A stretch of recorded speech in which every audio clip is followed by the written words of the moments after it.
প্রথমেই তোমাদের সকলের মঙ্গল কামনা করছি এবং আজকের এই আয়োজনটা অনেক সুন্দর হয়েছে এবং অতীতের তোমাদের যে কার্যকলাপগুলো আমি দেখলাম তোমাদের কর্মকাণ্ড অনেক সুন্দর এবং আগামীতে তোমরা অনেক ভালো ভালো কাজ করবা এবং মানবিক সকল কাজে সামনে এগিয়ে আসবা এবং সর্বোপরি আমার দাবি থাকবে যে আগামী 1 মাসের মধ্যে তোমাদের এই সংগঠন যেন অন্তত 50-এ রূপান্তরিত হয়।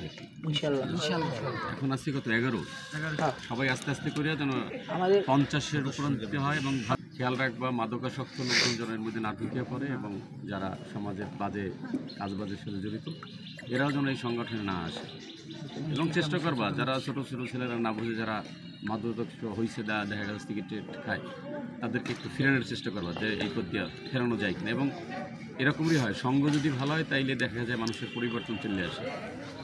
5-8 ছাত্রবন্ধুর মধ্যে যদি একজন ধূমপান করে আর 4 জন যদি চায় যে সে করবে না তাইলে কিন্তু এটা সে ফেরানো সম্ভব। তোমরা এই দিকগুলোও খেয়াল রাখবা, সমাজের আনাচে কানাচে যেগুলো অন্যায়গুলো হয় এগুলো যাতে না হয় এই দিকে একটু খেয়াল রাখবা এবং মানে যেখানে মানবিক বিপর্যয় দেখা দেবে সেখানেই তোমরা তোমাদের সাধ্যমতো ঝাঁপিয়ে পড়বে এবং পরিশেষে সকলের মঙ্গল কামনা করি। আর আরেকটা অনুরোধ থাকবে একটু সহনশীল।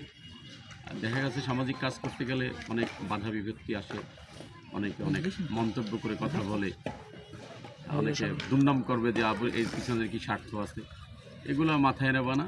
কাজ করতে গেলে অনেক কাজই দেখা যায়, অনেক কাজের সামনেই এরকম প্রতিবন্ধকতা দেখা যায়। এই প্রতিবন্ধকতাগুলো তোমরা ওভারকাম করে সামনের অনেক দূরে এগিয়ে যাবার সেই প্রত্যাশা সকলের প্রতি। তোমাদের সকলের সুস্বাস্থ্য দীর্ঘ কামনা করি। আসসালামু আলাইকুম।